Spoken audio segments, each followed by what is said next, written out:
이슈가 되고 있는 경제와 산업 동향을 한눈에 보는 시간. 안녕하세요. 리포트 스포트라이트의 이채은입니다. 3분기 실적이 발표가 되기도 전에 이 조선업에는 슈퍼사이클이 들어온 것이 아니냐라는 이야기들 시장에 크게 들어왔었는데요. 여기에 트럼프 트레이드까지 더해가면서 확실한 강세장을 그려가고 있는 조선업종입니다. 오늘 살펴볼 SK증권의 리포트에서는요. 조선업종 변동성 있을 수 있지만 우리가 투자 포인트 잡아가면서 대응하자라고 이야기해줬습니다. 어떤 내용 담겨 있을지 함께 보시겠습니다. 이 조선업의 주가 흐름 한번 보시죠. 계속해서 우상향하고 있는데요. 특히나 이 하반기 들어서 큰 폭으로 상승해냈습니다. 이렇게까지 오를 수 있었던 요인들이 무엇일지 두 가지 요인 함께 살펴보시겠습니다. 첫 번째로는 탄탄한 수주 잔고가 있었습니다. 이 조선업종은요, 3년치의 일감을 이미 확보해놨다고 합니다. 굉장히 여유가 있는 상황 속에서 고부가 선박을 위주로 선별 수주 전략을 펼쳐왔습니다. 이런 선별 수주 전략은 중국의 저가 물량 공세와는 완전히 차별화된 전략이기 때문에 그 전략이 잘 먹혔구나라는 것을 볼 수가 있는데요.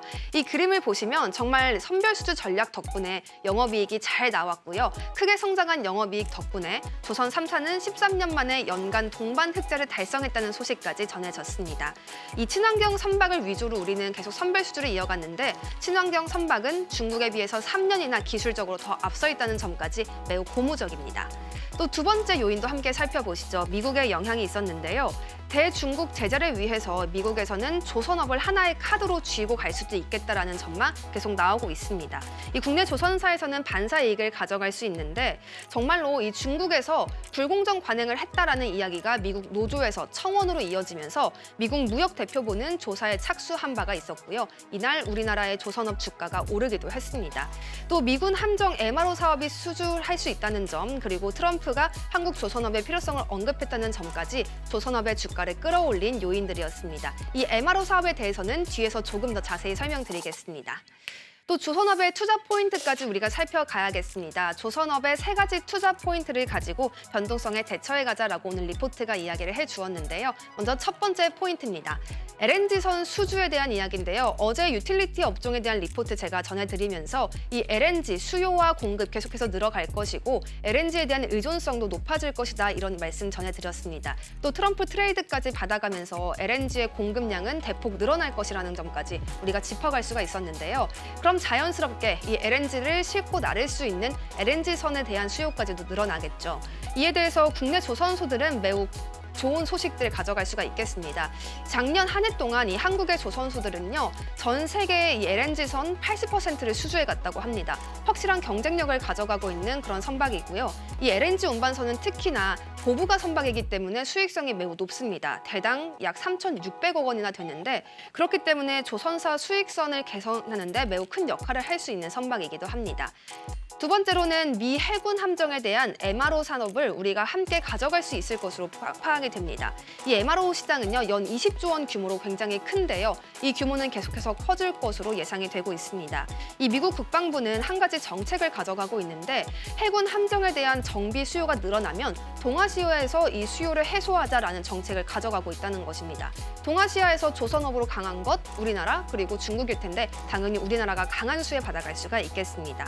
이에 대해서 하나오션은 이미 수주 전략에 선점을 한 상황이고요. HD 현대는 수주 자격을 획득했고 HJ 중공업은 지금 이 MRO 산업에 뛰어들겠다라고 발표한 바가 있습니다.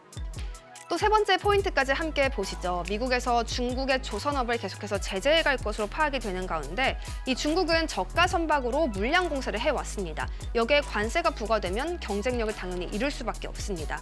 또 중국을 견제하기 위해 공급에 제한을 둔다면 이 중국 선박에도 생산 차질이 사실 불가피하다는 점도 알아볼 수가 있겠습니다. 이 동아시아 지역에 같이 위치하고 있기 때문에 태평양 지역에서의 운용까지 고려한다면 국내 기업들이 더 큰 경쟁력 가져갈 수 있을 것으로 보입니다. 그런데 우리가 여기서 한 가지 가져가야 할 우려도 있습니다. 중국을 이렇게 구제한다면 해상 물동량이 유지될 수 있을까라는 점인데요. 2017년에 트럼프는 이미 자국 최우선주의를 펼친 바가 있습니다.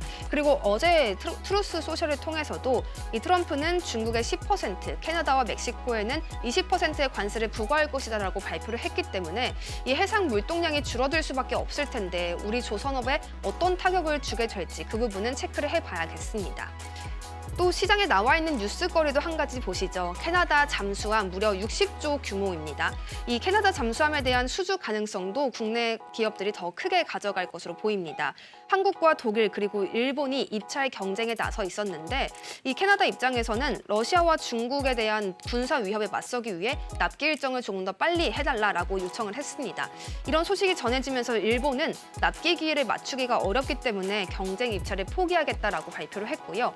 이제 남은 건 독일과의 경쟁인데 이 태평양 지역에서의 경쟁력까지 고려를 한다면 국내 기업들이 가져갈 수 있지 않을까라는 기대감 더욱더 커지고 있습니다. 리포트는 조선업을 이렇게 한 줄로 평가했습니다. 2025년은 조선업 상승 사이클을 견고히 하는 한 해가 될 것이다 라고 말인데요. 이 공정과 실적이 개선되는 것은 물론이고요. 또 2023년에 수주했던 고가의 선박들에 대해서 건조가 시작될 것이기 때문에 이윤도 계속 늘어날 수 있을 것으로 보입니다. 또 인력난이 가장 큰 문제였던 이 조선업에 외국인 노동자들이 다 적응을 해서 이 문제도 해소가 됐다라고 하면서 상승 모멘텀을 지지할 수 있을 만한 요인들 3가지까지 함께 제시해 주었습니다. 조선업종 이렇게 한번 리뷰를 해보았는데요. 다시 돌아와줘서 참 반가운 업종이기도 합니다. 잘 나가고 있는 이 조선업 상승 사이클에 함께 탑승해 봐야겠죠? 자세한 투자 전략 전문가님과 함께 하시겠습니다. 지금까지 리포트 스포트라이트의 이채은이었습니다.